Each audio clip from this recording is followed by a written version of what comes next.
Hello, everybody, and welcome to the Grandmaster Plan podcast, your premier podcast for high-level Gwent talk and analysis, the sister podcast to the Topdeck Gwent Talk Show, which is every Thursday, 4 p.m. Eastern Standard Time. I'm joined today, once again, by my two co-hosts, Shoeplays. How you doing today, Shoeplays? Hey, everyone. Doing good, Joe? And Trudon. How you doing, man? I'm good. Glad to hear it. So we've got a lot of new things going on. Obviously, big new patch drop this week. Start off nice and easy. What have you guys been playing? What do you guys think? How's Gwent treating you? It's good. It's better. I would contest that a bit, but I was playing around with Skellige. I wanted to see what's up with that faction. I initially did not have any luck with anything remotely playable, and then I saw the deck Ash Lizzle was playing. I really liked the bronze base. She was playing with Bran, with Saris, Morkvarg, and Olgierd, which was good. It's like Saris is great, but I just think Wolfsbane is kind of busted. So I tried out a version where the discard pile is Olgierd, Raider, Wolfsbane, and just that combination is insane. Like, the way it works, where you just play that, you have established carryover, which is more carryover than everything else in the game because, LOL, like Skellige has carryover. But you establish carryover immediately, and then if they continue playing in the round, Wolfsbane goes off, and you're super far ahead. And if they pass, you get to play Spy at the first or the next round, and Wolfsbane goes off, and you flip the coin. So I don't know what they do, and I've won 1 million games today. So you're thinking that the Skellige nerfs didn't come in too heavy-handed, because when I was doing my analysis of it, it sort of looked like the attacked Skellige from almost too many angles, in my opinion, hitting Restore and the little charm thing, whatever that's called, as well as the Marauder. Like, I feel like they got hit from a lot of angles. You're proposing that the carryover on demand is still strong enough to keep them super relevant. It makes it so that deck is fighting asymmetric warfare, and it could be it can be and is worse than everything else, and it doesn't matter because you're just you're card up. Like, every round 3 I've played today, I've been up a card. I think there was 5 of the 20 games I played where I wasn't up a card in round 3, and it's just carryover superiority matters so much. It's insane. And even the Skellige nerfs, I've said this before, on a power level basis, yeah, sure, whatever. I've only taken umbrage with the design things where it's completely eroded the gameplay, and I also haven't really made a decision today, kind of throwing bears on the table. So that part's not great. But yeah, if you're only care about power level and win rates, Skellige's in a good spot. I mean, what about you, Shu? What have you been playing? Oh, I'm sorry if you had a point, please. No, just a quick question. What do you guys think about kind of the more limited carryover from factions? At first it seems you either want kind of all carryover or none carryover, so that all factions are kind of on an even playing field with that, especially since it is so strong. But isn't it pretty good from an identity, kind of faction identity standpoint, that maybe some factions are a little bit better at carryover than others, some can do things different, just to kind of help diversity in the game? The way you would want to handle that is have them do carryover in different ways. You can't have carryover be unique to a faction, because that faction is just going to be inherently more powerful than every other faction. We saw this with the 2 things you can't make faction based are spies and carryover, because they're the 2 ways that you gain card advantage in the game. And we saw that with Nilfgaard, where they're hey, let's have the synergy be spies, and they frequently get to play Cantarella at 0 points, and it's wildly broken. So it's the same thing with Skellige right now, where they have the highest carryover. You just discard Olgierd, that's more than War Dancer, it's more than anything else except Barbagazi, and who's going to play Barbagazi, and you can kill Barbagazi if they play it. And you just they can't win for value. Winning the round no longer has a payoff. That breaks the game in half. So you really need carryover to be a thing that exists in every faction, and also something that goes on board first, so that you can interact with it. And it would be cool if the game functioned in such a way where most things had carryover, you play things on the board, and you fight over the board in round 1, and then the carryover going into round 2 is determined by who won the board, rather than who was playing the right faction or who drew the right cards or whatever. Yeah, I don't think you could have carryover limited to like a particular faction. It's just too powerful. Like these factors that play outside of the basic rules of Gwent, you have to have a little bit of a presence in every faction. Although I would contend your point, I've actually been having a reasonable amount of success playing barbacoas, as I affectionately name them.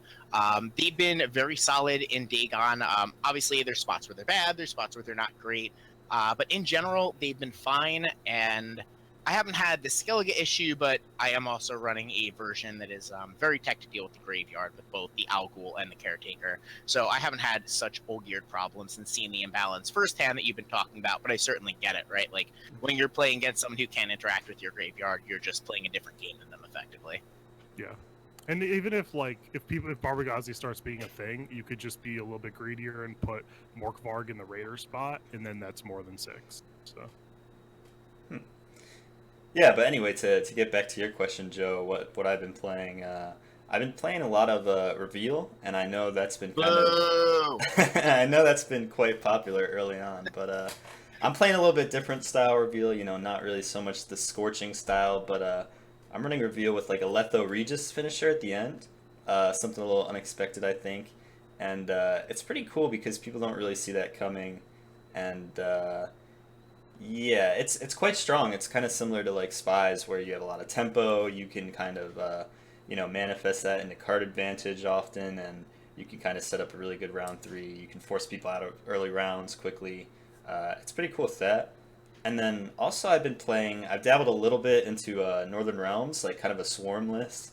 Um, they buffed I think the field medics by like a point or two, and like I think those cards are a little slept on, but they're pretty good now. Like you can quite easily get like 15 plus value out of them. You know, playing like Blue Stripes Scout, Blue Stripes Commando, Temerian Infantryman, PFI, things like that. So that's pretty. It's been okay. I don't know how good it is. Like it's still super early, so like everyone's kind of in a mishmash of ranks. No, like it hasn't really sorted itself out yet. Yeah, I'm interested to see what you guys think about those decks, Joe. I guess you're not a big fan of Reveal. I am not a big fan of Reveal. Frequently, although your version does seem a little bit more unique, I sort of refer to it as a pile of cards rather than a deck. I think the core identity of the bronzes and stuff of Reveal are completely fine and totally cool, and I think they're actually sort of underpowered. What annoys me is that the deck basically throws one giant tempo swing together with, they used to be able to abuse Spies, a pile of Scorches, some Golden Weather for good measure, a little bit of Benadal Elite for cheap Spies now, and it's just basically every trick out of the book to just annoy your opponent into the ground. More so than anything else. And the bronzes, the core Reveal cards of the deck, seem to be sort of the weak point, in my opinion. What I'm curious about your list is, do you think you're talking about this cool finisher with the Regis Letho combo? Do you think you're getting more value out of the combo itself being super powerful, or do you think you're getting more value out of people not expecting it and expecting quite the opposite, where they're expecting the Bork Yennefer Scorch type of finisher, so they're playing in such a way that this combo is powerful? Do you think it's actually the cards doing it for you, or the fact that you are messing with your opponent's mind as to what direction the game is going to go? Honestly, I think it's probably a little bit of both. Like you were saying, I'm surprised you said Reveal cards are underpowered. Like, you slam down like a Mangonel, you start revealing Foot Soldiers, a couple Fire Scorpions, and you've got like a disgusting amount of tempo. Like, it's almost kind of silly how much tempo you can get with that deck in like a few turns. So that definitely helps make the combo a little bit stronger because, like I said, you can force people out of rounds. You can kind of turn that tempo into carryover if you're good with passing and all that. And yeah, also it's like people not expecting it too. I think a little bit. It's just I think most reveal decks are running that kind of Scorch package and Drought and stuff like that. So people are like holding Weather Clears now. They think like, okay, it's good to get out of round 1 early, or like maybe they're a different strategy where they're trying to bleed you more to try and get like Bork out or something like that. So it's probably a little bit of both, but I don't know. I still have no idea if the deck's good. Like I said, like the reset has hit people and like kind of everyone's on the same level now. So it's a whole different mishmash of different skilled players kind of in one kind of jumble as, until a week or two when people start getting to their ranks and climbing where they should be, I think. Yeah, you can't really get any super accurate testing. That's why, even though I like dumpstering people with Skellige today, I don't think the deck's like that strong. It's like Bran and Wolfsbane is strong. Like I don't know if the deck is, but in regards to reveal, I think that the dynamic of having Movran be as strong as he is initially to push people out of round one, and then coupling that with inevitability, be it Gold Weather or whatever else you want to do, that's like a strong combination historically. You just do something, bust in round one, they can't keep playing, you win the round, and then you establish inevitability, and they're in a really bad spot. So that's just like a good fundamental formula for building a good deck. I don't know if, like you said, if people are playing Weather Clears or maybe want to do some other kind of inevitability, that's debatable. But the power level of Movran is so strong, like for that initial burst, that you can do something with that. I imagine you can do something with that. I don't even think reveal is that strong because like it's like an interesting mechanic, or it allows you to do things that you can't do in other like decks. I think it's only just because they slap so much tempo into these cards, trying to make it playable, that now it's like, okay, it's kind of like Dwarves where it's a pile of points and it's easy to get that pile of points. You know what I mean? That's sort of what I was talking about when I said I think the bronzes themselves are underpowered, because it's really just the Morvran that's the big issue. You know, sure, if the Mangonels live for multiple turns and you start combining them with Alchemist and Vadier, like, yeah, there's some points to be gained there. But in the large majority, in my experience anyway, of the way the games play out, it's really just that one giant tempo swing, where it's not uncommon for the reveal player to, you know, Mangonel, Morvran, and then they're up 35, 36 points. I've been down, 40 points in the first couple of turns. Some crazy nonsense is Mangonel, certainly it's like capable. 30 something. Yeah, it's a lot of points. So I'm interested, Joe. What have you been playing recently? And I know you also were taking part in the Gwentelman League Open the other day. That was going on yesterday and today, I believe. So be sure to check out for that cast this week, guys, on Topdeck Twitch channel. Yep, but yeah, Wednesday. But yeah, what have you seen there? Like, what were you playing there? What's kind of the early meta? I've been playing Dagon and Dwarves. I think it's no secret that the Dagon Death Wish deck is pretty good right now. I was actually underestimating it a little bit going into the tournament, and as I refined the play pattern of it, made a couple of little tech choices with the deck, I think the deck's very, very strong, potentially, tier 1, as much as I don't like sort of pigeonholing things into certain tiers. I do think it's going to be a top quality archetype. And I was playing good old Brewer Dwarves, man. I teched in a Muzzle, and I teched in something I want to get to later, an Ida Amin, and the deck is still just fine. I couldn't believe I didn't run into any other Dwarves. I don't think I played another Brewer in 8 rounds yesterday. I wound up going 6-2, barely missing the top 8 on tiebreakers. I did okay in the tournament, and man, that Dwarf deck is still just damn good. It puts out piles of points. Ithlin was still completely insane for me all day. And I think with the proper tech choices, because you don't have quite the amount of point bomb that you used to, they did certainly get hurt by the nerfs. So you need to be a little bit more careful with things and a bit more strategic, I guess you would say, in the deck building process anyway. I think the deck is still definitely a top contender, and I was very, very surprised I didn't see more of it. I think people are just tired of dwarves, honestly. It could be that. Also, there's like a natural bias towards these cards got nerfed. This deck shouldn't be good anymore. And to be fair, it's a reasonable assumption to make. Like, it shouldn't, but they kind of short shot the Ithlin nerf, so that card's still very good. It is. Still in the game. Yeah, that deck is still largely functional. It didn't change a whole bunch. But that's honestly a good thing, isn't it? Like, if you're nerfing cards and still making them playable. It depends. Like, if you want the deck, if you like what the deck does and you want to maintain that experience within the game, then yeah, you want to make its power level lower, but still maintain its playability because you want to preserve that experience it provides. I think you could debate whether or not the Dwarf's deck provides the experience you want to preserve, but if they determined it was, then yeah, they did a reasonable job. Oh, there's an experience there, all right. Yeah. There's an experience.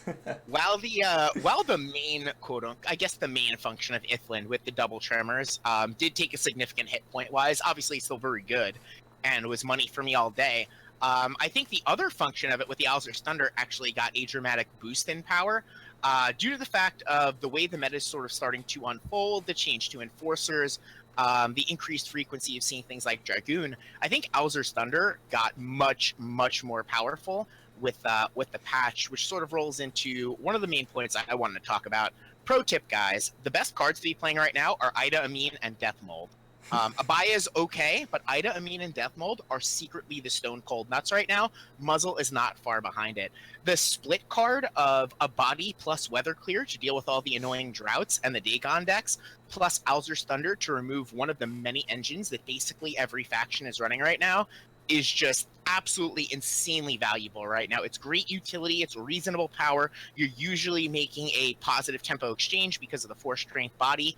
I would be playing 2 Death Molds in every deck if I was allowed to.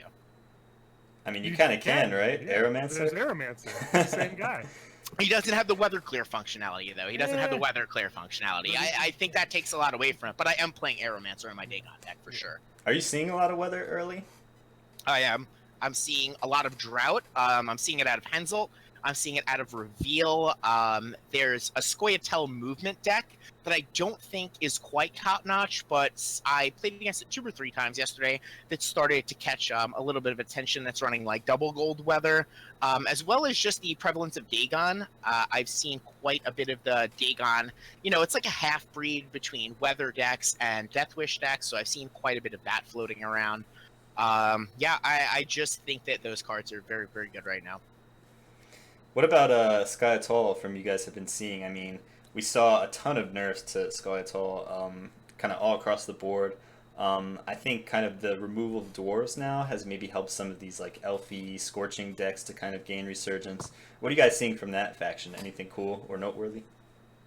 I saw some reasonable decks. I know, like, Pumpkin's obviously been doing a lot of work on that stuff. He would be, like, the person to ask about it. But, yeah, like, there's still a bunch of good stuff. Like, Yorvith, the one that gets ambush units, is, like, still really good. Like, you can still do the whole play Blue Mountains, then Yorvith for Teruviel, and, like, set up your Alurin.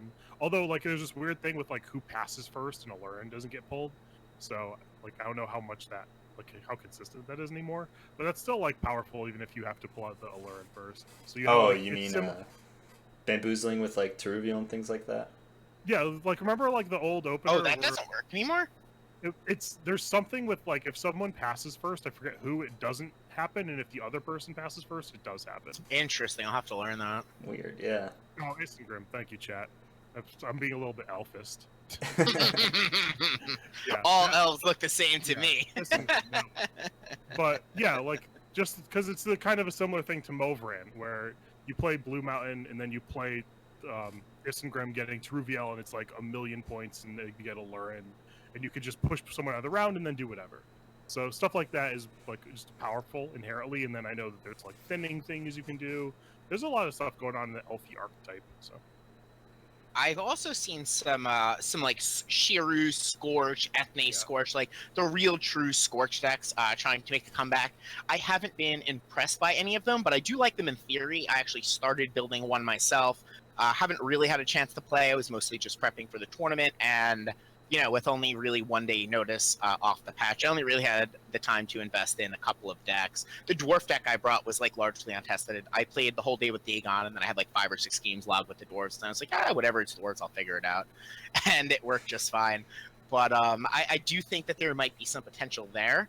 Also, sort of the same thing with Rativid. I just think that single target removal is so strong right now that maybe it's possible to play a more reactive game plan than it has been in a while in Gwent. I could be proven wrong, but I have an inkling that there's going to be a deck there. Whatever faction it winds up in, I'm not sure. I think it's going to be either Northern Realms or it's going to be Scoia'tael. What are you removing right now? Because there's like Farseer and Dragoon, but it seems like what factions have things you care about getting off the board?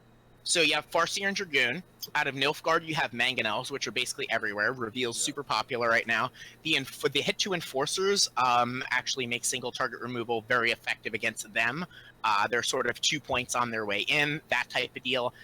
You know, sometimes 4, sometimes 6 if they really chain off. But that's also really good.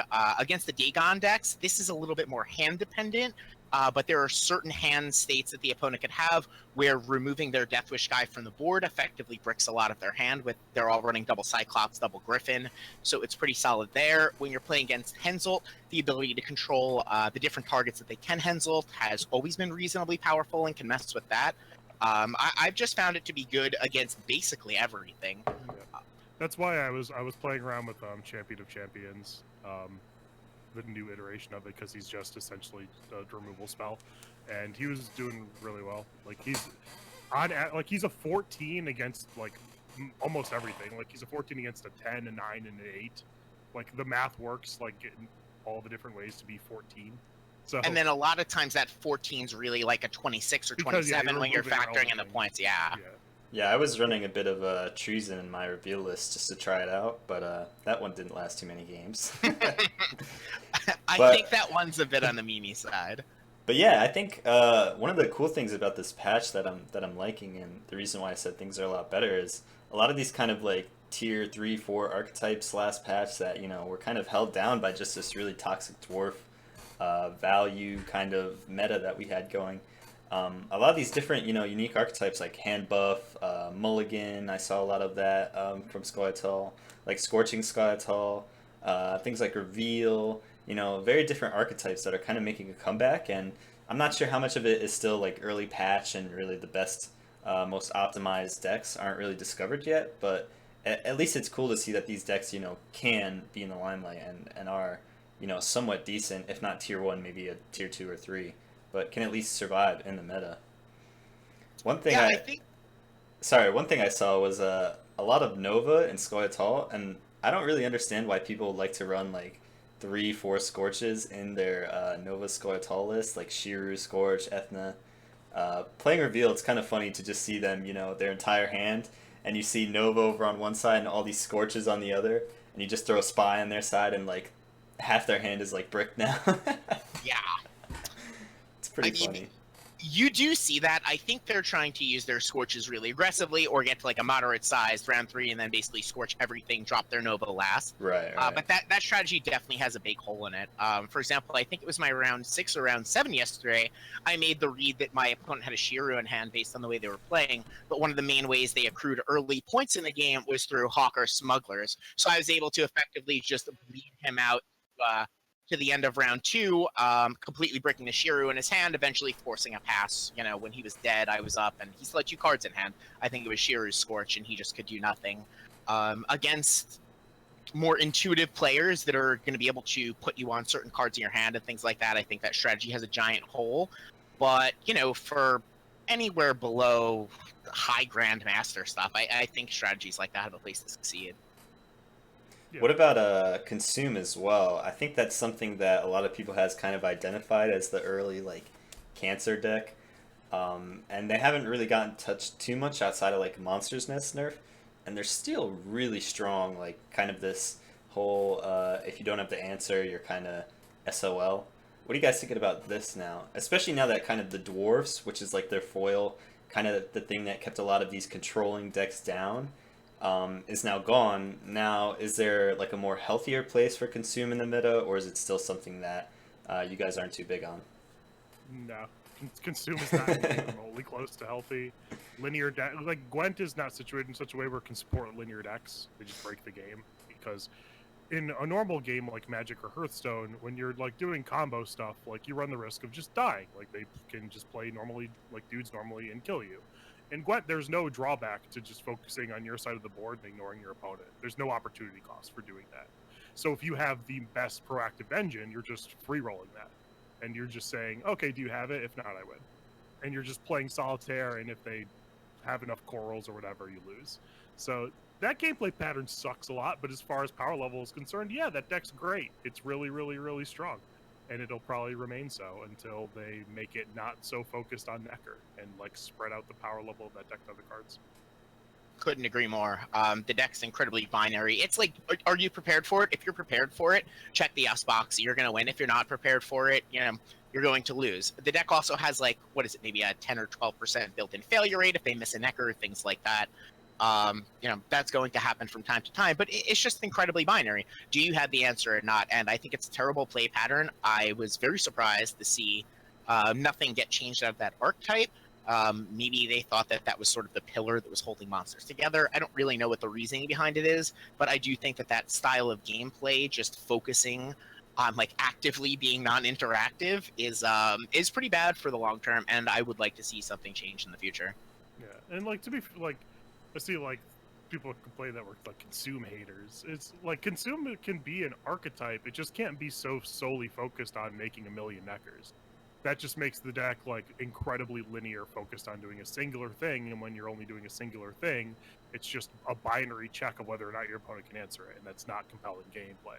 So a consume could be like, if you make it so the power isn't all just focused directly into a singular card, then sure, like that archetype would be fine. But right now it is, so it's not. I think go in with it while you want. Yeah.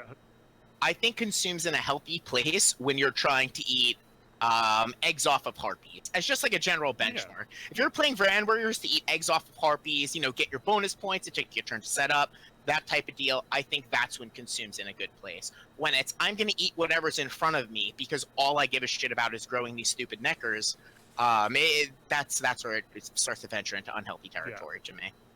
I guess to play devil's advocate a little bit, yeah, probably the consume of last patch is not something that I really feel comfortable being in the game in that sort of meta, but it is kind of nice that, again, like I said, these control decks are kind of able to resurge kind of with the disappearance of the dwarfs and the way it was.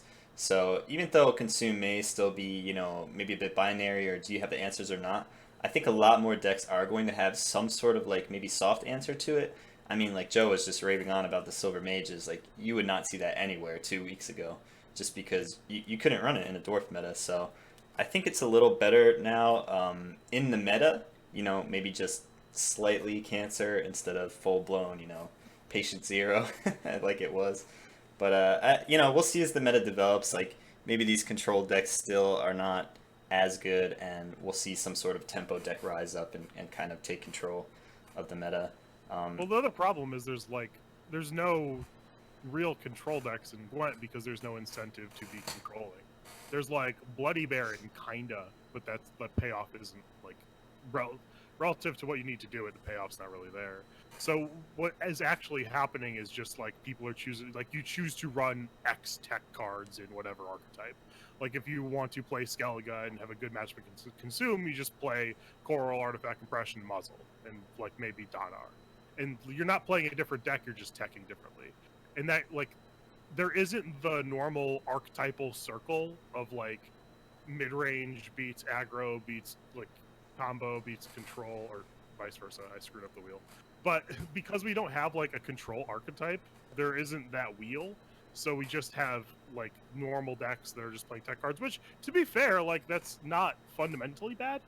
But the way it ends up working out is you just go into linear matchups and you're like, okay, I didn't put these cards in my deck, I lose. You don't play a game, you just lose. I don't think we're super far from having a controlling archetype. Like maybe one more small nudge in the direction of these engine pieces being everywhere and things like that. I think we need another small nudge, but I mean that's something I'm going to work on my stream for the next week or so, is trying to make some sort of reactive-based control style of deck somewhat viable. You're right in that there's hardly the payoff there. It's sort of like, well, what can I finish the game with? Not like, oh, if I do this, I get to finish the game with this sweet thing, because the Bloody Baron just really isn't there. I don't think we're incredibly far off from something like that being powerful.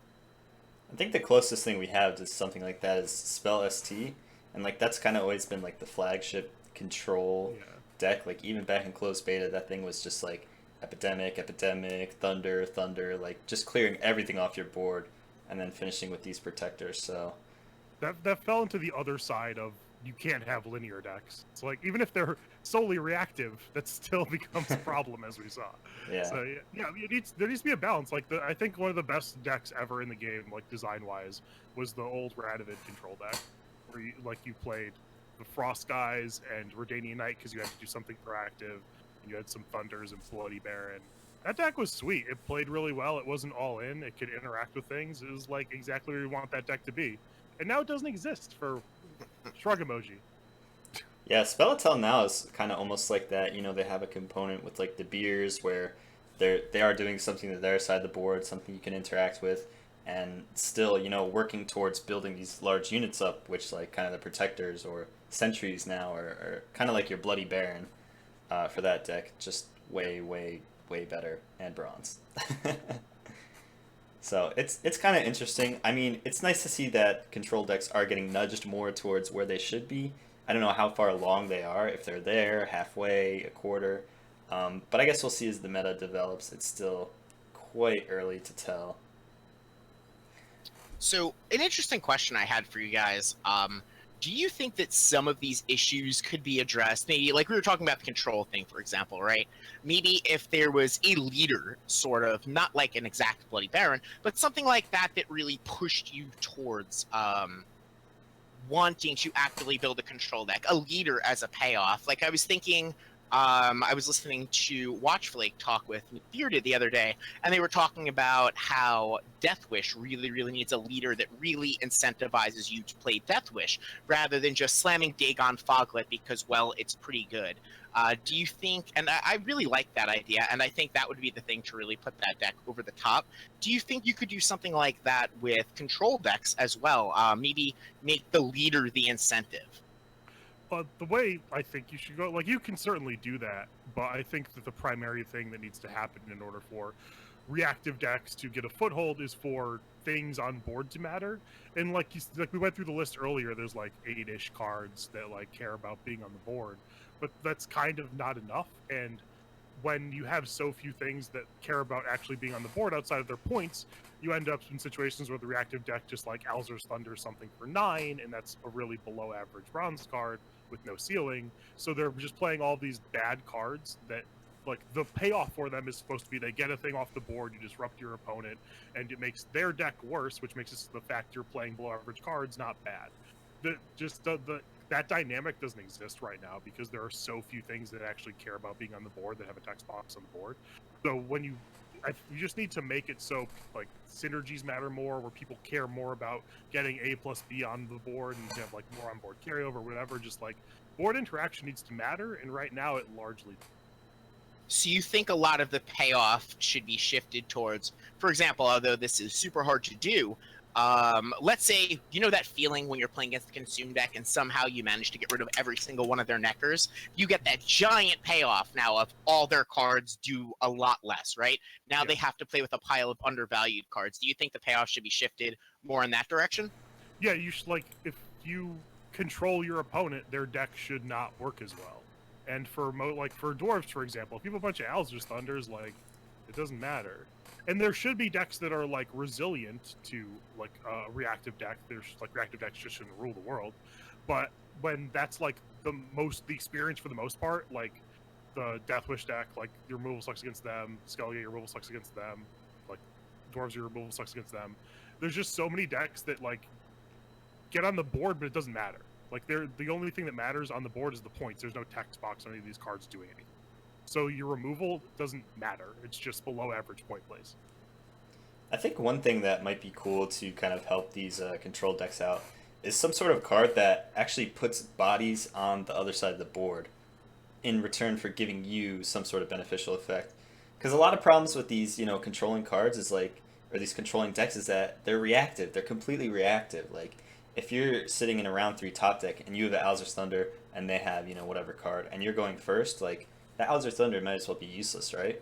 It'd be cool if there was somewhere where you can, and it's even hard too because you have to kind of balance your deck around how many units they have, right?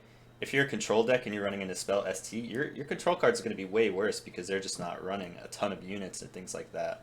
So Yeah. it would be cool if there was something, you know, along the line of spies where you're kind of throwing some points on the other side of the board. You get a really good effect out of it. Obviously not drawing a card because we have that. And then that way you can kind of activate your removal, you know what I'm saying? Your Alzur's Thunder can have a target, you know? And it's more reliable that way and consistent, I think. It's okay for someone to like understand control as a thing in the format and then build their deck with very few units and then punish control for having so much removal. That's a very okay dynamic. That's very common in a bunch of other card games. The problem right now is there's no like payoff matchup for control. There's no like matchup you could get with control. It's like, yeah, I stuff like I prepared for this. You're just like, oh, it's dwarves again. It's like, oh, it's Skellige again. Like, just like none of just removal is like just 9-point plays in those matchups. So I think it's fine to have that dynamic where if like you want to beat control, you can play removal resilient units or a lower number of units. That's fine. We just need to have like the other side of that where there is a reason to be controlling, where reactivity gets paid off in some way because we're actually able to disrupt synergies, where points are derived from synergies you assemble from the board, not just this dwarven skirmisher is worth 13. And yeah, that's it. I really like Shoeplace's idea. What about something where, think from a top-down design perspective, something like a treasure chest. You give your opponent a treasure chest on their side of the board that's worth X amount of points, and when you break it by removing it using your removal, your control deck is now paid off by getting some very, very powerful effect. Now, it would kind of suck in early rounds because you can't fall behind on tempo, but this would be a really interesting dynamic for you to add something to their board in, a prolonged round 3, which you would try and aim to get there. You give them something on the board that's points there, and then once you crack the treasure chest open, you get a large payoff for removing it from the board. What do you guys think about something like that? Yeah, I mean, that's kind of the idea. You're putting bodies out, and you're getting something returned. Yeah, people are pointing out that's Iris right now, and it's like, yeah, there's one card that does that. Exactly, there's one card. Yeah, we need some more. Yeah, it'd be cool. But I think that's a cool thing to accentuate. Like, you can add cards like that to help out reactive decks or like be an accentuation of what they're trying to do. I don't think that those can be the main incentive for being reactive. Right, yeah. I think it's something where it can help bolster these reactive decks, but it's not going to set them over the edge, It just might make them a little more consistent, a little more playable. People are saying Hjalmar too, that's another great one. I mean, some sort of effects like that. Card. That's fair. I mean, Iris is a little bit of a weird example because Iris also rewards you for being very proactive. You don't get the payoff unless you have 5 bodies on the board. So Iris is a little bit weirder, and you could make it much harder to remove, right? Like, Iris is a 3, Hjalmar's, Lord of Unvik that he spawns is a 5. You can make this thing a 15 that you have to scorch or something like that. You can make it a 9, whatever. I just think it's a piece of interesting design space to possibly add a little bit more of an incentive. I don't think that's enough in and of itself, like you were saying, but I like that design space. It's interesting. Hjalmar is a really cool card. I wish that was still in the game. Still. Oh wait, he is. He just really bad. Yeah, he is a really cool card. Yeah, it was really fun to play with him. I like that. I remember when I had fun. It's one of those cards that kind of like promote interaction in a way, You put something on their side of the board, like you better do something about it, or they're gonna get some big payoff. Like you either gotta buff it, you either gotta remove it, lock it. And it wasn't a binary interaction where like if they buffed it, like you could still kill it. It was just harder. Like you were just dead. Like there was interplay and decisions and rewards. Or you could artifact compression it, but then you're setting yourself way behind in terms of tempo and things like that. Some sort of more like, I don't know, I don't want to say interactive, but something like that where it's kind of like, I think Frank uses the term like mini game almost, like where it's kind of something within the game that you can kind of, just increase the depth of the game, honestly. Yeah, there's just a lot of the play patterns currently aren't, or it would be generous to call them play patterns even, where you're not building towards anything. So like in a mana-based card game, you play mana and like you can't play your best spell initially. You need to build towards it. You're building up your mana to cast your 5 mana spell or whatever. Even in Yu-Gi-Oh, you have to get creatures on the board to summon a stronger creature. Like you're building up to a thing, and your opponent could kill your creatures and disrupt it. That dynamic just doesn't exist in Gwent, where you're very rarely, there's very few interactions where you're building up to a thing, where I'm gonna do this, I'm gonna do this, and at the end I get this cool thing that I feel rewarded for. And I would like to see more of that. Like Hjalmar, like you said, is a reasonable example of that. Commander's Horn, even if it was a little strong with Ethne, is an example of that. So I would like to see more cards like that. I think that they're fun. They foster compelling gameplay. I see a lot of people in the chat describing cards like that, and maybe it's not the problem that there's not any of these cards in the game, but maybe they just suck, you know what I mean? Like, that's why you never see them. That's why I didn't even remember these cards existing. Yeah, it's because the reason, those cards exist in the game, like the ones people are listing, but they're in this quarter where it doesn't. I guess I'll use this again. They're fighting asymmetric warfare because the rest of the game doesn't require you to do that. like for berserkers or not berserkers, but like for the bear. Marauders. Yeah, the one that drops a bear. Right. Beastmaster. That guy. Like for the cards like that, and for Dwarven Skirmisher, and like all these cards just come into play and they do their thing, and like that's it. Like they're worth what they're worth. Even like Imperial Brigade, like it's just gonna be worth what it's worth when you play it throughout the course. Like you don't have to invest anything for these cards to do their thing. So why would you play a card that you do have to invest stuff for like the same ceiling? Like for what reason? Yeah, so true.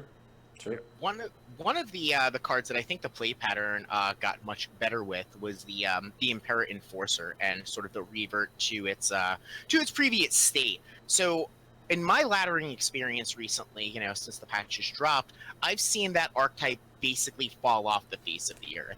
Now, I am far from an expert spy player. It's probably the biggest hole in my game, but it is my assumption that's largely due to the increase of the skill ceiling about how to properly play that card. And I would contend that if there were to be a Gwent Open or something like that within the next week, that a lot of the top players would still be bringing that archetype because they'll really be able to get the most mileage out of that archetype right now. Whereas your average to mid-level to even, your average Grandmaster player is going to have significant trouble adjusting and really min-maxing their value off of that, as now it does reward thinking multiple turns in advance, how much can I afford to commit to the board, etc. What do you guys think about that change? Do you think the deck is still good, it's just harder to play, or do you think the deck just fell off a cliff? I personally haven't seen any spies since the patch. I've seen a bit. It's still very good. Impera, like the Enforcer chain or Emissary chain, is still nonsense. But I think that the average case for that card is reasonable enough. Like that I'm like I'm okay with where it's at. It's fine. So I think that the main thing with that made Spies as good as it was is that it had a huge consistency edge over the rest of the field, and I think over time that's gone away as things like Slizzard and Handmade Battle Maiden have gotten printed. So the other decks are as consistent as Nilfgaard was, so that free win equity no longer exists. So the deck's like on the same power level as most of the other things at the top we're talking about, but it no longer has this fundamental advantage over everything. So it's still good, it's just not busted, at least as far as I'm concerned. I've heard it's a little bit worse though because it's not really triggering. If you play emissary to emissary to emissary and then you find it, that it's not triggering off those first few emissaries. It's only once it's on the board, everything after, which is a bit of a nerf, I think, especially from midwinter. Now that other bronzes are kind of power crept, so I don't know. I know they've gotten a lot worse in that regard. Like people were telling me they even considered cutting them from their deck. So it would have been good if. It would have been good if they would have left it as it was, pre-midwinter, because it was really good back then, but if you put it back then, a lot of cards have kind of been brought up, bronzes especially, they've been power crept up to that level, so I think they would fit in right now fine if they were exactly how they were, but I don't know. Like I said, I haven't seen Spies, so I don't know firsthand. People are saying like the Emissary chain doesn't work, and I definitely had the Emissary chain happen to me earlier. It may not have got, because it was 4 emissaries and then the Enforcer, and I took a large number, and maybe it wasn't counting all of the emissaries because I didn't care enough to count all the shots, but they definitely got more than one. So I've heard this as well, and I've had the exact same experience where I've gotten hit with more than one. Maybe there's something wonky going on with exactly how it's working. I think a large part of the original change was due to coding. Maybe it's not all quite perfect now. Yeah, I'm seeing stuff in chat that it is indeed a bug. I do think that they're in like a fine state. Obviously, you should probably get the bugs worked out. But I think the card's in a fine state. I was completely shocked to see the deck because, as Sheeplay was saying, it just fell off a cliff. I think I've played against maybe 2 dedicated spy decks in the entire time, and I played a lot of Gwent in the last few days, and they are just nowhere to be seen. And that was my out of the gate pick for potentially most powerful day 1 deck after the patch hit. Yeah, and I like Spies too because it is one of those things where, especially pre-midwinter, it took a little bit of a sequencing thought. You kind of had to think about when you're playing your cards, what's left in your deck, management, things like that. Especially with the Sire, kind of graveyard management, knowing when to play that and kind of put in key cards in your opponent's graveyard back in their deck. So I thought it was one of those decks where, again, it's got a lot of decision making, and you have to, be pretty on top of your game if you want to pilot that effectively. So it's kind of a shame that I haven't seen it too much now. I mean, maybe a few like point boost to the Impair Enforcer, maybe 7 or 8, just to get it, in that sweet spot. Could be a good thing, but I'm not entirely sure. I think it's fine. Like, every deck doesn't need to be playable, especially at a particular moment. Like, the way things usually work is like you have your format, and then you release a set later, and then the format changes, and like maybe Nilfgaard Spies is a little bit behind, and it gets something, and now it's good again. And then the next set, like something else will come that counters it, and then it's not good. Like, it's okay for that ebb and flow to exist. Every deck doesn't need to be good at all the time. So, I think it's like you just don't need to like try to always be like, what can we do to make this deck playable? It's okay that it's like not good right now. It's fine. I also think that's. Sorry, go ahead. I also think that's sort of just the natural ebb and flow, right? Like, when people are saying, "Oh, you killed an archetype," like let's say this game goes on for 10 years, you don't want to never have killed an archetype. You don't want spies to be good in year 1 and spies to be good in year 10. Like, archetypes are going to get better, get worse. New things will be printed. Things will fall by the wayside. I don't think that you can just add and add and add and add and add without things inevitably just falling off a little bit, becoming non-competitive anymore. Better things creep up. Things like that. I don't think you can just consistently add archetypes without ever taking any away. And I'm going to be back in about 30 seconds. Okay. Yeah, I mean, I there's always going to be a top dog, right? Someone on the top of the mountain, someone at the bottom. But I think I would at least like for them to try and make everything playable. I want the best deck to be like maybe a 98, and the worst deck to be maybe like a 85, instead of like the best deck being like a 98 and the worst deck being like a 40. You know what I mean? Just in terms of like quality 1 of 100. I mean, that's like, it's a good goal, but like as a matter of practicality, that's very hard to reach. Oh yeah, I don't deny it's just, that. Like, it's just the normal ebb and flow other card games go through is just like, for this format, for this 3-month period, these will be like the 4 or 5 good decks that are playable, or like 7-ish depending upon the quality of the format. And then it'll rotate when the new set comes out, and it'll just keep going through a cycle of things being good and bad, and like going through that. So you don't need to like micromanage things, and I think they've run into a lot of trouble with that, where they've like tried to artificially like bolster or nerf factions when like new sets were coming out, or they were changing mechanics, and then it didn't like work well with mechanics. And you just need to like kind of let things breathe and go through the normal ebb and flow of formats. And if so, like if a deck like doesn't have interesting gameplay or is like wow power, then sure. Like I said, unplayable before. It's not okay to have unplayable archetypes. It's okay to have bad archetypes. So if like the gameplay pattern is fun but not like powerful, for example, combi like is not powerful but people enjoy that, you still preserve that archetype. You don't need to change that. And there's probably like some other meme stuff that I'm not familiar with, but just because those are bad, that's not bad. Like you still want to preserve that experience if there are people who enjoy it. I mean, I think the biggest consequence of it is kind of they go through these cycles where they just change a huge amount of cards, a huge amount of abilities, a huge amount of point values in one patch.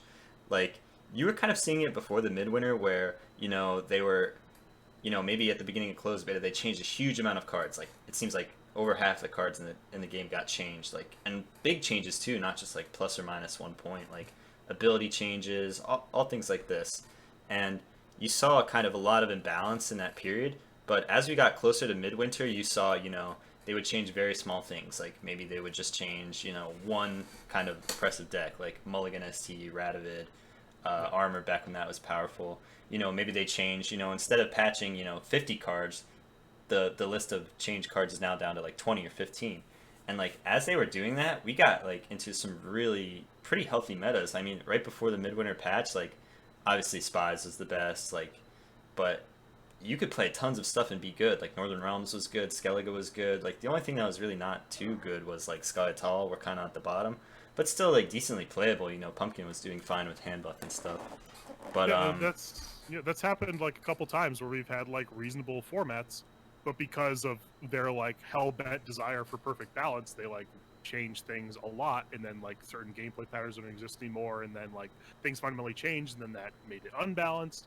And they like, if they just like chilled and just like hung out and like let things develop, I think we would have been in a much better spot over the course of the past several months. They've just like tried to micromanage all of these archetypes into like this perfect like spot of like all these things have the same win rate, and that means our game is great. And that's like that's not the metric that determines whether or not a game is good. I don't even think it's micromanaged. Like they've completely like redefined archetypes, factions. Like micromanage would be like kind of like, okay, we're gonna change maybe 5 cards.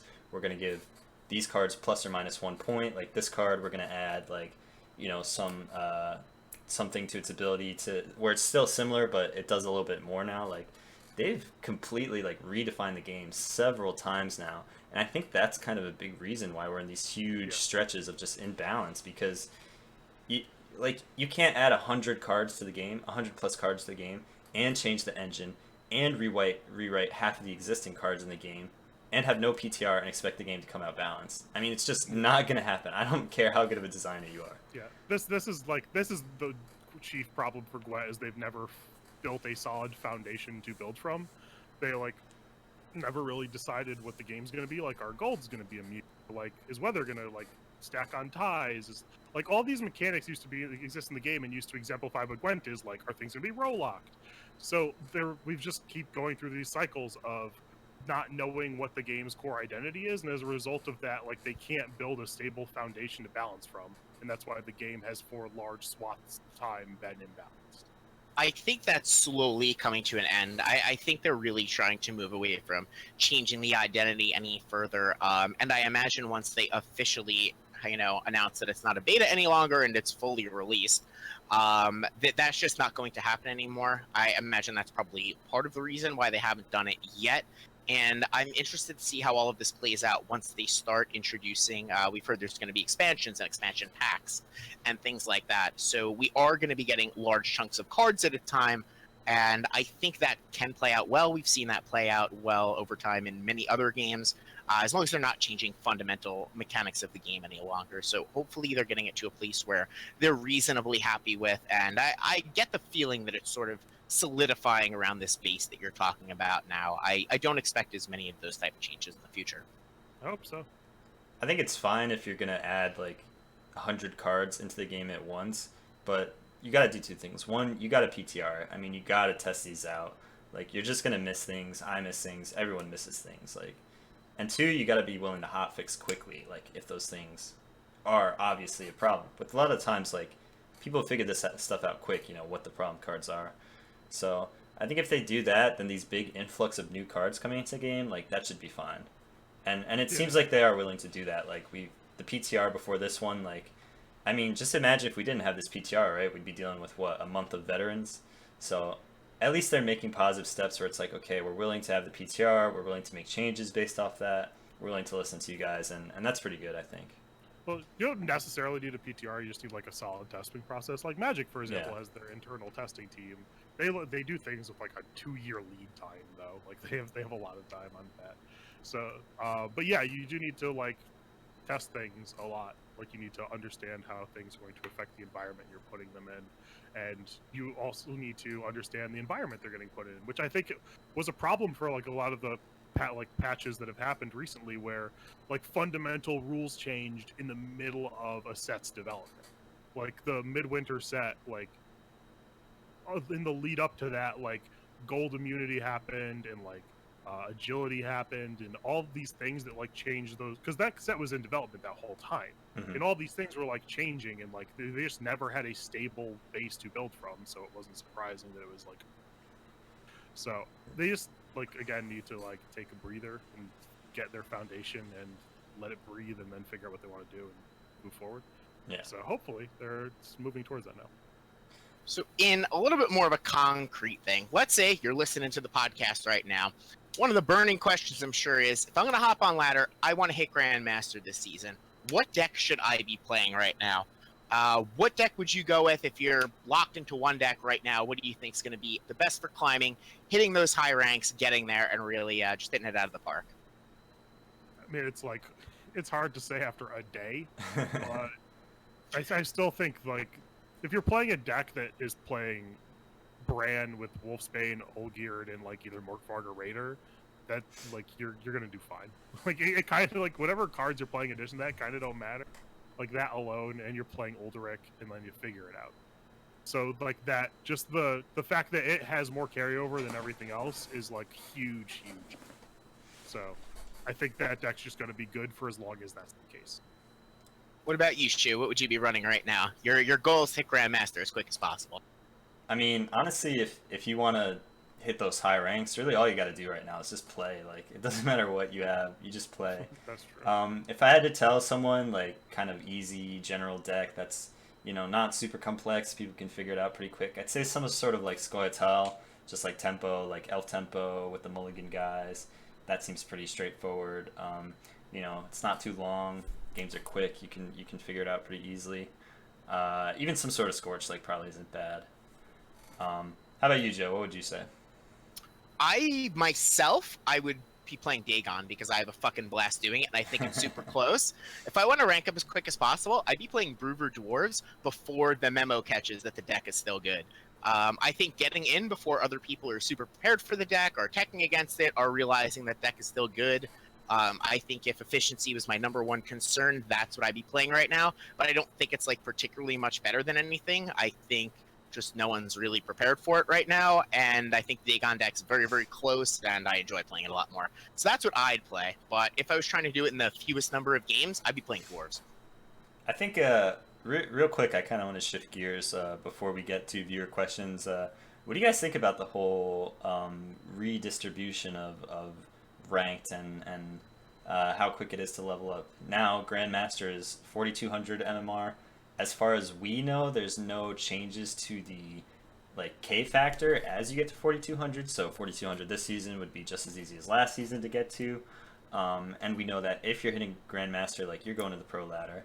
How do you guys think this affects the pro scene, pro ladder, kind of the whole, people like to say, the integrity of it? What's your guys' thoughts on that? I have a few points on this. First and foremost, I think that let's talk about the reward distribution first. I think giving out more portraits using those 10 or 12 portraits they develop every season to more than just the top 1,000 players is awesome. This is the type of thing you should be listening to Reddit, listening to community about, taking that feedback into account. Not making balance changes after 36 hours on a PTR. Give away some borders, make people feel like they're playing towards something. Your guy that's top 9,000, maybe he just doesn't have the time, maybe he's just not that good at the game, maybe he can't get to top 1,000. Give more of your community stuff. I think this is awesome. That being said, the one small grievance I have with it, I think it's a little bit too easy to get to Grandmaster, which is sort of the highest rank achievable on the regular ladder. I think that's a little bit too easy. I think that's very small peanuts in compared with the rest of the changes that I'm super happy with. And I think part of that has to do with, my guess is CDPR wants more people in the pro ladder. I think they want to boost the pro ladder numbers. And I think this is a very sort of an elegant way to do that without explicitly stating that. That's sort of where I am on that. In general, though, I think the changes are sweet. You think it's a good thing that they want more people in pro ladder? Well, I do. It's okay. There's a lot to this. So the making the rewards more accessible is good, because one of the problems with Gwent competitive play is that there is really no incentive for the bottom 95% of people. So making rewards more accessible is good. Now you can debate where the Goldilocks zone is, maybe 42 fine or whatever. They're figuring out, so I'm willing to give them some leeway on that. Whenever you increase the accessibility of a reward, you're going to reduce its value, so there's always that push and pull. But this seems like a reasonable spot going in the right direction. As far as increasing the number of people that go into pro ladder, pro ladder has, again, a problem where if you are not competing for top 8, why are you playing pro? There's just really no reason to make a solid effort to try and do well on pro ladder if you're not in the top 1% of the game. And that's a problem with the fundamental structure of pro ladder, not the number of people in it. The bottom of pro ladder, pro ladder's a meme right now because it's just who can beat bad players more. And it's not that those players are bad inherently, it is that they have no reason to try and do good. Exactly. Maybe they're bad, maybe they're not. We have no idea, because why would they try? Yeah, I mean, there's nothing there for you. Yeah, and you hit it on the head. It's not about how many people are in there, because I mean, if you're hitting even if you're hitting 4,200 Gwent, you still gotta have a positive win rate to get up there, right? You gotta be decent at the game, if not pretty good. But once you get into pro ladder, I mean, you look around and you're like, there's nothing for me to do here. Even with top 200, that's even what, maybe 10% of the pro ladder, probably less than that. I mean, you looking around and there's nothing for me to do. I might as well just play Campy here, so I don't ruin my ranked score. Yeah, it's just there just needs to be a better incentive structure in kind of every part of the game, but specifically Pro Ladder. Yeah. In Pro Ladder, I agree with you guys, the points you brought up as far as it's functioning right now. I do know that they've stated they are looking to actively do more stuff with Pro Ladder, and this might be part of the build-up towards it, get some more players in there, and then drop more incentives, things like that. Now, whether that's happening in the correct order, up for debate, arguable, but I do think that the call has been heard that Pro Ladder needs more functionality for more than just the top 8 people and who are beating up on Camby decks the most, that type of thing. Yeah. And I do think that in the coming future, we're going to see more of that. I know there's going to be the 2 Challenger qualifiers, one of them with a very unfortunate date. Grr, not cool. But but those things like that, the top 200. I mean, right now the top 200 is very achievable. Anyone who's in Pro Ladder, you can get to top 200. Just play 400 games and you'll be fine. You'll be in the top 200. But I think they want even that to be a little bit more competitive, and I fully expect more stuff to come out of Pro Ladder. So I'm okay with them inflating the number of people in Pro Ladder if they're going to do more with it. Otherwise, I would be 100% with you guys. Like, if it just continues to exist in its current state, then I think it's pointless. I think a big thing that they need to do as well is if you're going to have these top 200 qualifiers, like, you need to be announcing that at the beginning of the Pro Ladder season, right? Because people don't know like what they're going to be doing. They need to schedule out. Like, you can't announce it halfway through because some people just don't have the time to play 400 games even in 2 months. Like, I remember the first Pro Ladder season, I had made top 200, and it was literally I had like 410 games played or something like that, barely the cutoff. And that season was really competitive because people, it was kind of like a new thing, so people didn't understand like quite how hard it would be to get top 8 or top whatever. So people were trying, and I think a lot of the best players did get through in that qualifier because, again, people were competitive. They had a reason to care. Maybe they were trying to get top 8. They didn't, they weren't discouraged by how hard it is that we all know now. So I think again this season that a lot of people just didn't even touch Pro Ladder because they're like, what's in it there for me? And now, There's no reason. a week and a half ago they announced, oh yeah, by the way, guys, top 200, you guys will get this qualifier. And it's like, well, wait, I haven't touched Pro Ladder this whole season, right? So it's like, now I feel kind of shafted. I can't go and grind 400 games in like 2 or 3 weeks or whatever. It's just not possible for me. So I think it's one thing that they could do better for their tournament scene is like announce these things ahead of time, like let people know about it so people can know what they're doing. Yeah, the pro scene in Gwent is way, way, way too exclusionary. Like, for all the other games, there's an open pipeline for like just any random person to like make an effort into the higher levels of play. Like for Magic, I can just go to a PTQ and like I can win that, and then I qualify for a regional Pro Tour qualifier, and if I win that, I'm going to the Pro Tour, and I just start from base 0, and I could just spend 2 weekends and go to the Pro Tour. And for Gwent, you have this massive time investment to just get in the door. And then even after that, unless you're in top 8, you get like some points that like, unless you do really well again for every season, like they're not going to amount to enough to do anything. So they just needs to like be more accessible. Like the community, the esports community can't function off like the top 1%. The bottom people, like the bottom 90% of the community needs to be engaged at some level. Like Hearthstone is so popular because there are a bunch of people who play it and aspire to be legend and like try to get legend because they see it as an attainable goal and they feel incentivized to try and do that. Like that's why that's popular, because like people are interested in watching that because they're invested in the game. There's just like not a great deal of reason for someone to be that invested in high level Gwent right now.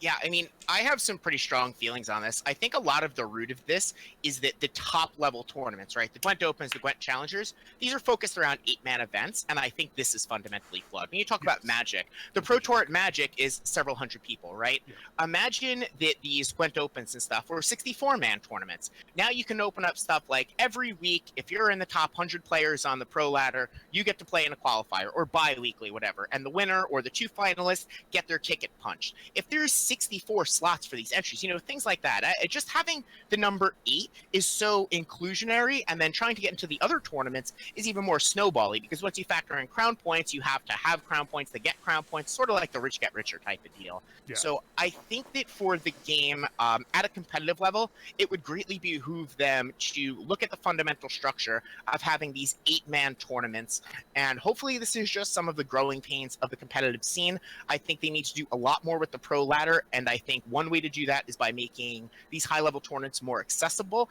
and not just 8-man tournaments. This way you open more slots, you open more avenues, you make pro ladder more relevant. If it's more relevant, it's more competitive. Boom. Like, it just solves so many problems all in one.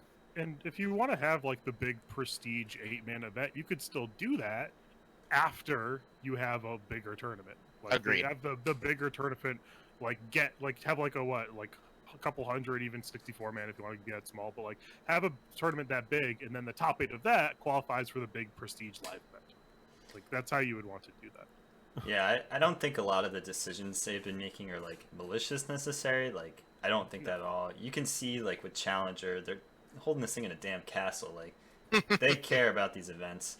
I just think they maybe have tried to go about it a certain way, and I think people are kind of realizing now that like CDPR have basically supported the entire tournament scene like by themselves, and they're kind of like the only things left standing there now. So if you take away that support, like the whole thing's just going to collapse, because there's nothing else there like community wise that's like holding it up. Well, there's nothing else there community wise, because why would anyone be in, like, for what reason would you be invested? Right, yeah, exactly. You need to give the rest of the community a reason to get invested in your game and want to start events and like want to try and qualify for stuff. You have to give them a path to do all those things so they can buy in. Like, how many Cambies are we seeing on the pro ladder if there's a weekly tournament for the top 100 players that can then funnel into these real money events where it's not just money, it's prestige? You're going to see things change so quick and so drastic. It would be an overnight change. Oh, yeah. I think things like this would have a great incentive. And to Shoeplay's point, I don't think it's malicious at all. I think it's growing pains and logistics. 8-man tournaments are a lot easier to throw than 64-man tournaments. Everything, the competitive scene is still very, very new. They're not going to hit every decision out of the ballpark right at the beginning. And one thing you have to give to CDPR, maybe even to a fault almost, they do show a willingness to change and a willingness to try and improve, even with the game mechanics that they're fundamentally changing and stuff. They are trying to get it right. Now, sometimes they're going to fuck up. They're not always just going to hit it out of the park, but they are trying to get it right, and that's certainly something. Yeah. Someone in the chat also mentioned something I forgot, and I was going to mention earlier, but the pro ladder play is not at all indicative of tournament play. Like, the thing you do in a tournament is not what you do on pro ladder. So if you could roll in pro ladder or conquest into pro ladder, or like I said, get this to a spot where you can have in-engine tournaments on a weekly basis where those would be conquest. I mean, if Magic Online has like the technological infrastructure for in-engine tournaments, you can manage. I have faith, you guys. I have faith that you can do this if they're able to. So in-engine tournaments would alleviate a lot of the logistical problems. Like, it would make it very, very easy to run scale tournaments, and also make it very easy for the players to engage with those tournaments. They just need to log on and sign up. So that's like something I've advocated for forever. But that would, be really great. Yeah. Fundamentally, I agree, and there is literally nothing that Gwent could do that would make me happier than an in-game tournament thing. The one thing I would like to point out, though, is when you bring up like Magic Online, it's incredibly financially incentivized, right? Like, there is a very different financial incentive where there's a constant influx of money every day going to these tournaments, that type of thing. So I don't think it's exactly the same to try and work out in a style of game like Gwent. You could decide with, like, if it's a turn, you could decide whether or not like the tournament is being played for money or if it's being played for qualifications. If it's being played for qualifications, you don't need to have an entry fee. Just like whoever wants to come in, like, can do it. If you like do want to like get money off of it, you can do that. Like, people can opt in, or you can like offer both kinds. Like, there's different ways you can do this. You're not locked into one or the other. Well, I'm just saying that to set up that sort of infrastructure, I'm sure it wasn't cheap, and it requires a lot of maintenance and a lot of oversight and things like that. They've had server problems. They've had PTQs crash before. There's a lot that goes into it.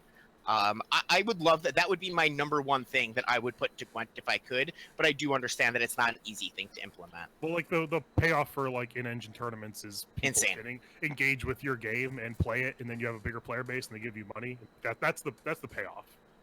you increase engagement, which means more people playing your game, which means more people spending money on your game, which means more money. So, yeah.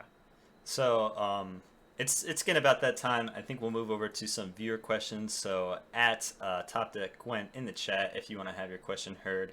I definitely agree with you guys on both those points. I think they need to definitely try and look for online tournaments as a thing, but again, there are some complications for it with that. So, we'll just have to see. Like Joe said, I think they are willing to make the changes to kind of get to where they want to be, but it's going to be a learning process. Like, they haven't done anything really like this before. Yeah. Just really quickly, like so I was asking, like, what's the reason to have an engine? Like, right now, you have online tournaments, but they're, like, third-party hosted, and it's very, like, daunting for a new player interested in getting into tournaments to, like, go to this third-party site and, like, try to understand what the rules are and then play against this stranger, and you're both kind of on the honor system to some degree to, like, not cheat or, like, not do anything shady. It's just, like, it's a big turnoff for anyone who's just trying to get into the scene initially, and when you have that in engine, and, like, the engine is taking care of the rules and, like, who wins what game and all that stuff, and you can just jump in and do it from the game that's like way more accessible than the alternative. I mean, I went through that personally. I think you're absolutely right. When I first started trying it, I was like, oh my god, I got to learn how this website works with the tournaments and have a login and a sign up, and then what am I going to do? I'm just going to randomly find this guy, and now I have to screenshot my wins and losses. It was a lot, and it was like almost overwhelming just to get started. Once you get started, it's easy as pie. You could just do it every second of every day, it doesn't matter. But that initial upfront getting it started, it's certainly challenging for people. I know I went through it. There's just like this portion of people that will encounter that wall and just never do it. They won't get past the wall. Yep. So first question, this one's from a little earlier, but someone asked, do I need LEDs on my headset to become a Grandmaster? Yes. That's why Joe's been in the dumpster for a little while now, right? Not like this, dude.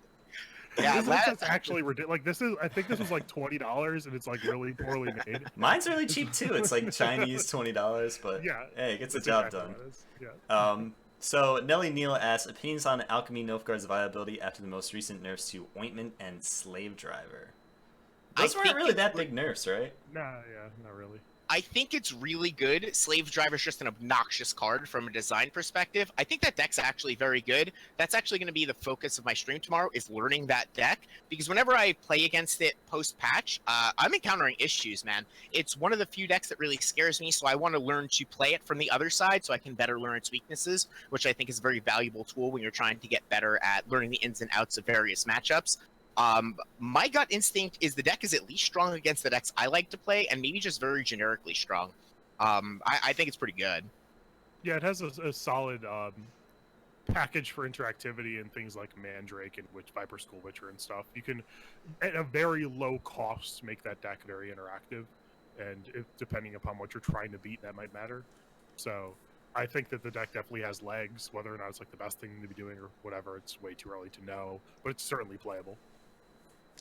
So, Kanglor asks, do you see any issues with a Sire being able to put back cards into the opponent's deck? For instance, use Spies being a possible negative 13-point play. It's, like, annoying, but I don't think it's, like, problematic to the point where you would need to change it. I feel like there's utility in doing practical things like taking an opponent's giant res target and putting in their graveyard, or putting in back in their deck. I think that it's okay for a Sire to do that. So even if there's like some awkward things where like you dilute the quality of the deck, that's the point of that card. That's fine. Yeah, as frustrating as it is to play against when they put back one Mahawken Volunteer and your giant dwarf that you got off of Barclay, because it is super frustrating. I think this is exactly the kind of card that should be pushed in the future. This isn't just points on the board. It's having a very real impact on the game. It's impacting potential draw steps. It's impacting some of the muster cards. It interacts with zones that are not otherwise accessible. And as much as I don't play the card a ton myself, it's usually very, very good against me. And I think it's a good example of a card that can interact with various different zones when while being just an 11-point silver and still see a ton of play. I think it's fine in its current form. It's totally fine. Yeah, I personally love it. I mean, I think it's one of those cards where it's tons of decision making. Like, you can put things back from your graveyard, your opponent's graveyard. There's a lot of kind of thought behind it as to when you put the cards back? Like, you know, if Skellytel's playing spells, like, okay, what spells do I put back? When do I put them back? You know, if I wait too long, they Aglaeus and they replay them. And also, I think it's a lot of thought too, because like you might not want to put cards in your opponent's graveyard back, right? Like, a lot of times the dwarfs you'd maybe want to put Barkley back, but then if they draw it, it's just like, wow, okay, now instead of 2, they're getting 3. You know, I love it. I think it's good. Reminds me of earlier today, I was playing against Nilfgaard, and they assigned a 14-point bear I had in the graveyard to my deck, and I had a Heim that didn't have a target before that. Got him! It's just like, got him. So, Amka Cow has a question, and they're saying, why did they get rid of the other ointment option? It makes no sense. And I think it makes a lot of sense to me. The original, the main mode on ointment, right, is basically get back a Viper Witcher, or something more powerful if you can put a chain together. Yeah. Basically, with that deck, your worst case scenario is getting back the Viper School Witcher. This is a powerful effect. I think that you shouldn't have giant powerful effects stapled onto more flexible effects. You should pay a cost in raw power for having flexibility. The flexibility to, oh, it's good in this situation, but it's not good in that situation. You can't just have insane power plus flexibility. That's just unhealthy. So you need to pay a very real cost for that level of flexibility, in my opinion, and that's why they took that additional mode off of it. Also, it's tutorable, and they seem to want to tone down all the cards that can get tutored up. Yeah, it's just making that card have a lower floor, so it's not as much of a free roll for the ceiling. So one last question we have from some guy with a really hard to read name. Question for Skellige Master True Dawn: do you enjoy any existing archetype of this faction right now? For Skellige, not really. Like Greatswords, Greatswords still has some gameplay, but like I said, it's just like it's doing things that the rest of the game should be doing, but the rest of the game isn't doing those things, so it's a joke. Like, you're putting in all this work to get, like, 15s or whatever, and they're just playing Dwarven Skirmishers, and you look like an idiot. So, yeah, like, in a world where that deck is, like, in a game where the rest of the game is operating on the same terms, awesome. What else? They took all the play from the Cursed archetype, so that was fun. I enjoyed that a lot, but that's not a thing anymore. So, I mean, I've been playing it to win with it because I like Skellige's aesthetic, and I do want the border this season, so I'm trudging through. But they've removed large swaths of the things that made Skellige appealing. And, like, there are certainly probably going to be some people who still find the Skellige enjoyable or other parts of the game enjoyable. I'm not saying the game is, like, complete trash, but they have completely removed a lot of things, and a lot of those things they removed are reasons people played the game, or things people enjoyed. And it was for no upside. Like, nothing got added in the process, so that was frustrating. I remember playing closed beta when I first started. Like, Skellige was the most unique faction that they had because, you know, they had all this graveyard reviving, they had kind of the veteran mechanic, things that, like, were so kind of out there, different from other factions. They had strengthening as, like, a big identity, and it's kind of a shame now that, you know, Skellige's got to revive now. They've got Poly. Like, Nilfgaard, they have the ointments to just revive things. Like, they took away veterans, you know, possibly really unhealthy for the game, but it seems like Skellige is just kind of so blended in now with the rest of the factions. Yeah, I think one of the main things that eroded Skellige's identity and just the amount of fun it was to play was removing the racial and subsequently the veteran tag. That was one of the original reasons I loved Skellige, was because it incentivized you to play the game differently than the other deck. Like, you wanted to get out of round one quickly for value by, like, doing things like establishing carryover, like these, like, low impact plays that, like, have some value in the next round. Like, you were incentivized to play the game differently from everyone. And then they knew that, and then they could, like, try and counter accordingly, and that, like, fostered interest in gameplay. And now that dynamic doesn't exist because there's no veteran tag. So I miss that. I miss a lot of things about Skellige. The faction used to have a lot of cool stuff going on, and now it has largely nothing. So feels bad, man. So I think that is about time for us. We've been going for a while now. Just going to do some wrap-ups and plugs. Why don't you guys go ahead and let everyone know where they can find you, what you got going on, and anything you want to let people know about. Why don't we start with you, Trudon? Hey, like I said, my name is Trudon. I stream card games every weekday from 9 a.m. Eastern until whenever. You can find me on Twitter at TrueDawnFM, and the Twitch is twitch.tv/TrueDawnFM.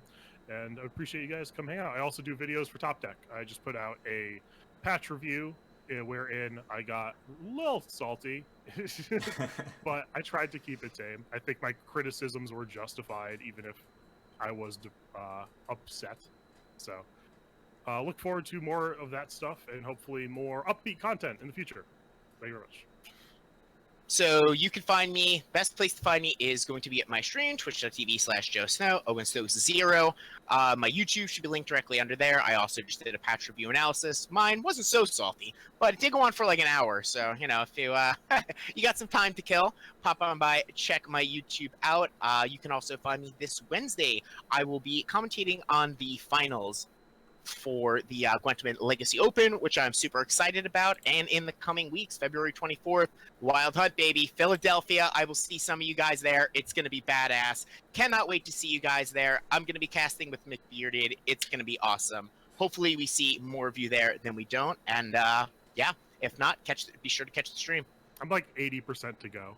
Awesome, You dude. should come, Awesome. man. It's going to be great. Nice, dude. It's going to be Driving great. 4 hours to a city as awful as Philadelphia, big ask. Well, it was so we're worth gonna it, be man. partying at Gwent Mansion, dude. Yeah, so I'm probably gonna do it. It's just like 4 hours for Philadelphia. Put on a Joe Rogan podcast, or listen to our podcast 4 times in a row. I'll listen to Critical Role. Critical Role on the road is what it is. True Dawn, I was the same way, man. It was like 5.5 for me. I ended up going through a snowstorm, but dude, it was so worth it. I had a blast, and I think everyone who shows up will as well. Yeah. So yeah, just for me, you could find me Twitter at ShootPlays, find me twitch.tv/ShootPlays. I will be at the Wild Hunt Open again competing. It's going to be a great time. You guys should all at least tune in for the stream if you can't make it. Our European friends, I think you guys will enjoy us making fools of ourselves. And also check out the great Topdeck content. Like we said, the YouTube channel has bustling with content. We've got True Dawn making videos, guys like Watchflake, his coin flip series. Lots of great stuff there. Check out the TGLO Open cast, which is going on Wednesday. Is that right, Joe? That will be Wednesday. And definitely check out Watchflake's newest coin flip episode, because yours truly will be there with McBeard. It's going to be great. There you go. And yeah, I have it on good authority that the Topdeck website is coming out quite soon. So be on the lookout for that. And a lot of great content coming that way. But for now, thank you guys all for watching, and we'll see you again next weekend, Sunday at 4 p.m. Eastern for the Grandmaster Plan podcast. Later, everyone. See you.